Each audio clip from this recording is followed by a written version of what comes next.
La grande traversée des Alpes, de Saint-Gingolph à Briançon. Mon aventure à moi, elle commence ici, au bord du lac Clément, à Saint-Gingolph. L'eau y est très calme, presque immobile. Devant moi, les Alpes, qui dressent leurs murailles. On quitte le rivage, et déjà la route s'élève, s'enroule, s'accroche aux pentes boisées du Chablais. La première montée fait très mal. Très vite, l'air change, plus frais, plus vif. Les forêts s'ouvrent sur des alpages suspendus, puis sur des crêtes découpées. Ensuite, surgit le géant, le Mont Blanc. Sa masse blanche domine tout, silencieuse et souveraine. Elle impose le respect. La traversée devient une succession de cols, de vallées profondes, de torrents fougueux. On passe des paysages verts et humides au nord aux reliefs plus minéraux de la haute montagne. Les glaciers brillent, les sommets se rapprochent, la route ressemble parfois taillée dans le vide. Puis peu à peu la lumière se fait beaucoup plus sèche, les pentes changent de couleur, on bascule vers le sud. Enfin apparaît Briançon après 8 jours, perché à plus de 1300 mètres d'altitude. Ces fortifications imaginées par Vauban dominent les vallées comme une sentinelle de pierre. Du lac paisible au rempart alpin, cette traversée n'est pas qu'un voyage, c'est un passage, une conquête, un souffle à travers la plus grande chaîne de montagnes d'Europe occidentale.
Il fait très chaud.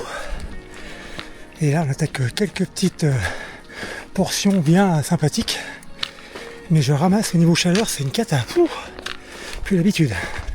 Il n'y a pas un pet de vent.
Voilà, arrivé à 17h30 dans un petit abri, en fait, juste un petit peu avant la Chabelle de l'Abondance, après avoir marché donc depuis midi.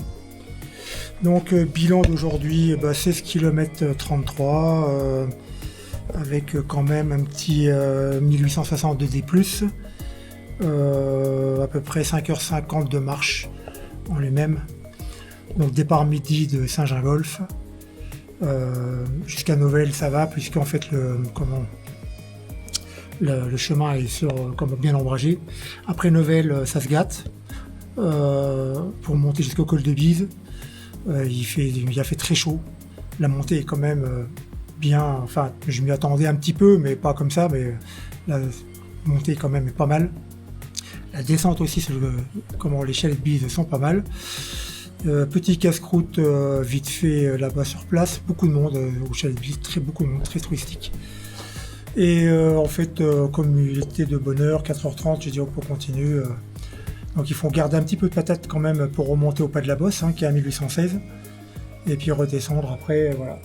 Donc après voilà, vous avez si vous voulez pas aller à la Chapelle de l'Abondance le jour même, vous avez cet abri qui est très très bien.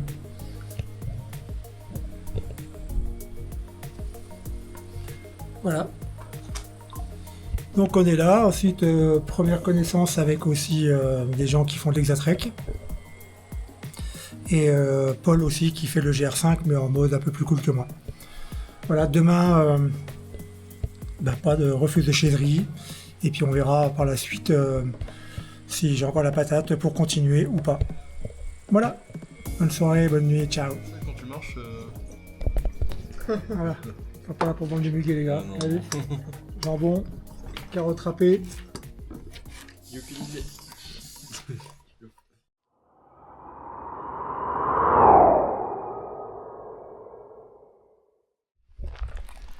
6h10, je me réveille du parking de Chélène, on a passé la nuit.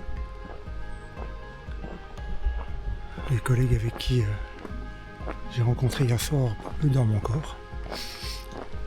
Voilà, donc départ matinal. Direction refuge de Chaiserie, 19 km. Et 19 km et 1500 D+, on verra en fonction si j'ai la patate pour continuer ou pas. En attendant, on va rejoindre la Chapelle de l'Abondance, on s'est arrêté 1 km un petit peu avant. C'est bien matinal, il fait beau. On n'a pas pris de rush sur le compteur hier alors que ça tenait beaucoup à côté. Donc j'espère que cette journée se passera comme ça.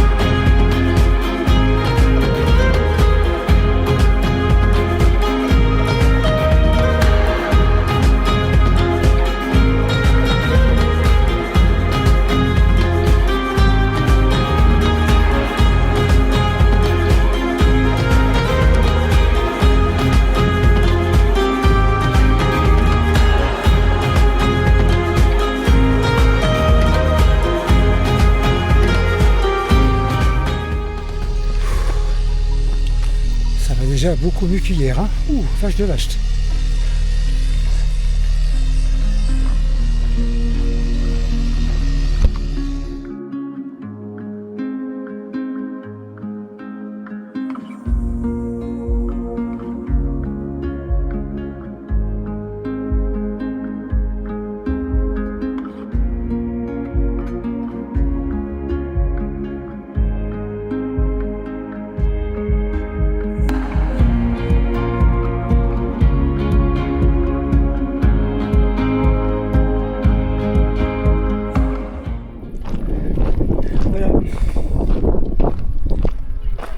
On repart du col de Bachasseau. J'ai mis donc 5 heures en fait pour arriver de l'endroit où on était.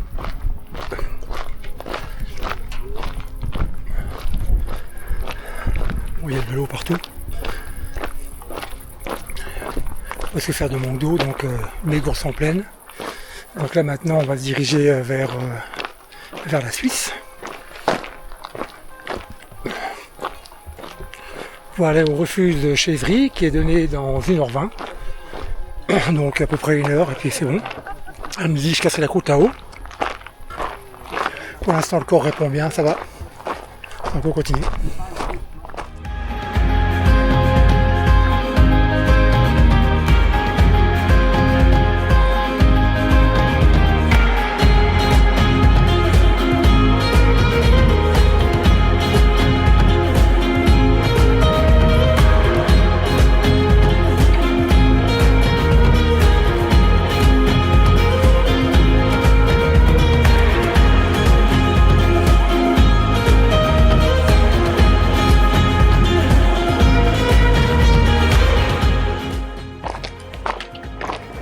Midi et demi, redépart du refuge de Chevry qui était blindé de chez blindé.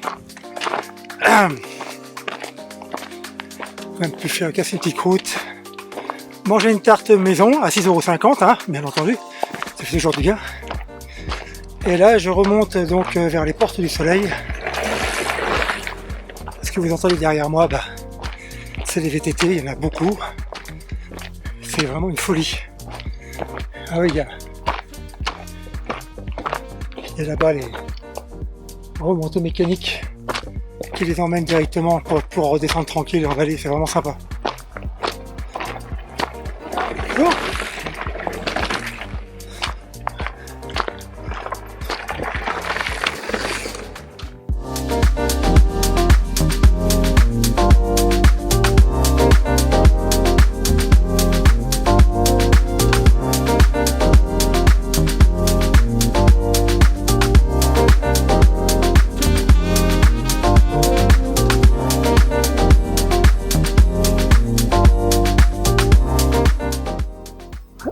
le col, je crois, de la Course. Là. Qui serpente tout le long. Et apparemment là-bas c'est poste frontière.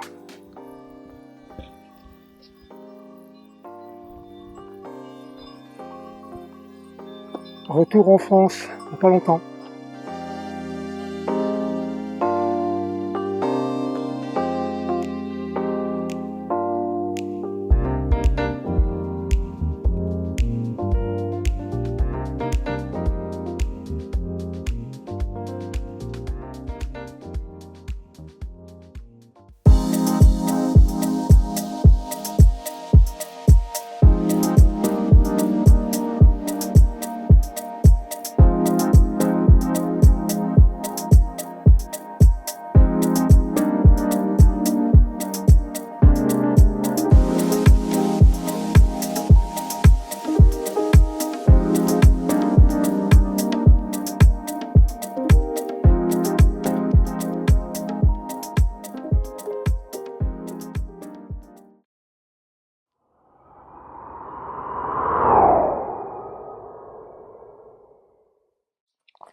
Samedi 16, donc départ 6h30 du refuge de la Gaullaise. Voilà, c'est bien sympa. Pas très bien dormi, mais bon. Le principal, c'est qu'il n'y a pas plus. Donc aujourd'hui au programme Samoins, ensuite 6 fers à cheval, ensuite le refuge au mois d'Anterne. Ça va faire une grosse journée encore aujourd'hui. Mais on va s'avancer le plus rapidement jusqu'aux Ouches. Puisque là après on va avoir des grosses parties qui vont m'attendre. Donc voilà, il fait beau. Il fait super. Et c'est encore une belle journée qui s'annonce. Ce matin, mon corps se demande ce qui se passe. Après avoir fait 37 bornes hier, et marché pendant plus de 10 heures, sur un 2000 de positif, je le paye. C'est-à-dire les jambes, j'ai l'impression d'avoir des bouts de bois. Et le dos,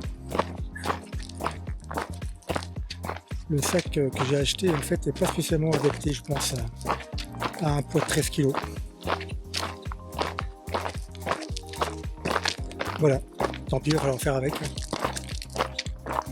Sinon, j'annonce 2h30 pour descendre sur Saint-Moins, que je viens d'apercevoir en bas. On redescend bien dans la vallée pour bien remonter après.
La montée vers le refuge en terne était monstrueux. J'en ai jamais eu autant chic que ça. Putain, j'ai mis 5 heures pour la monter. Plus de 5 heures même. Truc de fou. Pouh. Et quand je pense que je continue et que je vais monter encore ça après. Oh.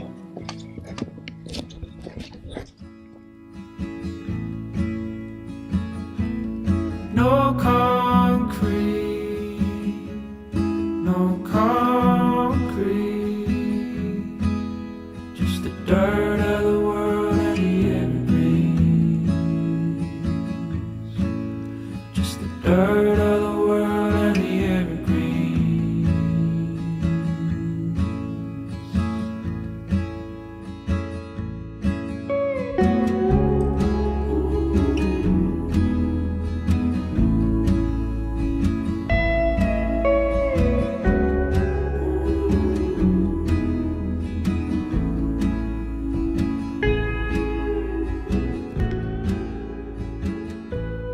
When I'm grown, when I'm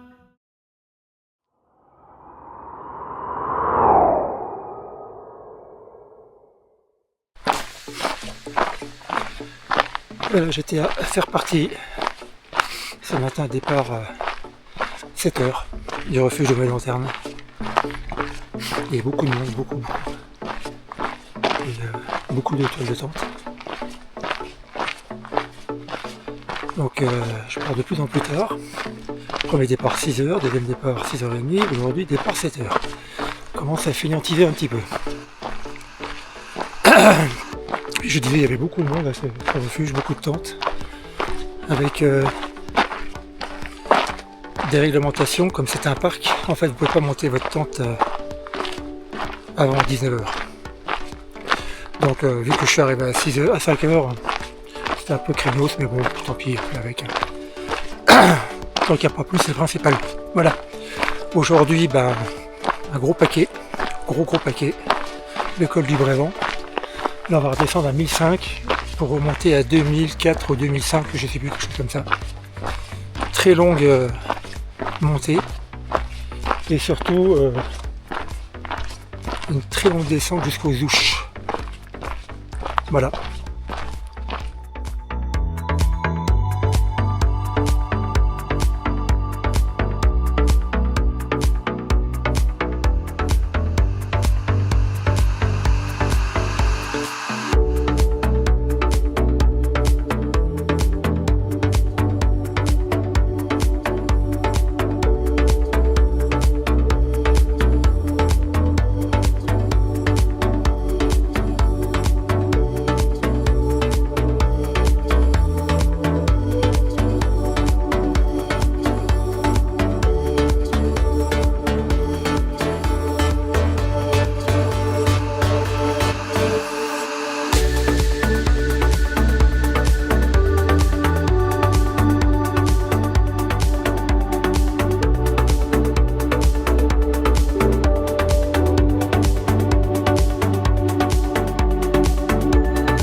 descendant du Brévent. Je sais pas ce que j'ai foutu. J'ai pris le mauvais chemin, donc du coup je me suis retrouvé à Chamonix. Donc j'ai rajouté 2 heures à mon trajet officiel. Donc franchement j'en peux plus. Je pars 10 août avec plus d'1 heure de retard sur le timing que je m'étais prévu. Alors là, pour les directions les contamines de Montjoie, il va falloir que je trouve une solution. Donc je pense que je vais prendre le téléphérique. Pour ça, me retirer déjà au moins 1 heure et demie de montée. Et comme ça, je penserai normalement arriver à l'heure au contamine de Montjoie, camping du Pontet. Donc grosse galère aujourd'hui.